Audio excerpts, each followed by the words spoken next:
প্রশ্ন ফাঁসের অভিযোগে আন্দোলনের ১৪তম দিনে কেন্দ্রীয় শহীদ মিনারে গণস্বাক্ষরের পাশাপাশি আন্দোলনে পুলিশের হামলা এবং প্রশ্ন ফাঁস নিয়ে ব্যঙ্গচিত্র প্রদর্শনীর আয়োজন করে মেডিকেলে ভর্তিচ্ছুরা। শহীদ মিনার চত্বরে প্রদর্শন করা হয় একটি ব্যঙ্গাত্মক নাটকও। আন্দোলনকারীদের দাবি, প্রশ্ন ফাঁস না হলে তারা মেডিকেলে ভর্তির সুযোগ পেতেন। শুনছে যে যদি তুমি পরিশ্রম করো তুমি তোমার রেজাল্টটা পাবা, কিন্তু এখন তো দেখতেছি আমাদের পরিশ্রমের কোনো মূল্য নাই। দাবি আদায় না হওয়া পর্যন্ত আমাদের আন্দোলন চলবে। আউট ছাড়া যদি কোনো পরীক্ষা হয় তাহলে আমরা সেই পরীক্ষা অংশগ্রহণ করব। আর অভিভাবকরা বলেন, কোনো একটি মহলের চক্রান্তের কারণেই বারবার প্রশ্ন ফাঁস হচ্ছে। এটা দেশের সর্বোচ্চ শিক্ষা প্রতিষ্ঠান, এখানে যদি প্রশ্নপত্র ফাঁস হয় তাহলে মানুষ যাবে আর কোথায়? একটা ভালোভাবে একটা তদন্ত কমিটি গঠন করুক, স্বাস্থ্য অধিদপ্তর ছাড়া, শিক্ষা অধিদপ্তর ছাড়া।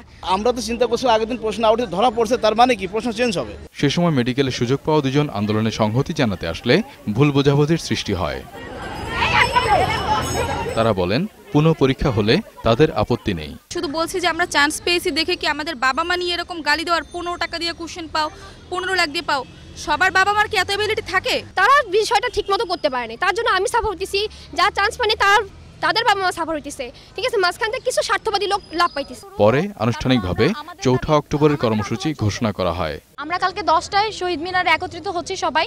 তারপরে আমরা স্মারকলিপি এবং বিভিন্ন প্রমাণাদি নিয়ে প্রধানমন্ত্রীর কাছে এগুলো জমা দিব।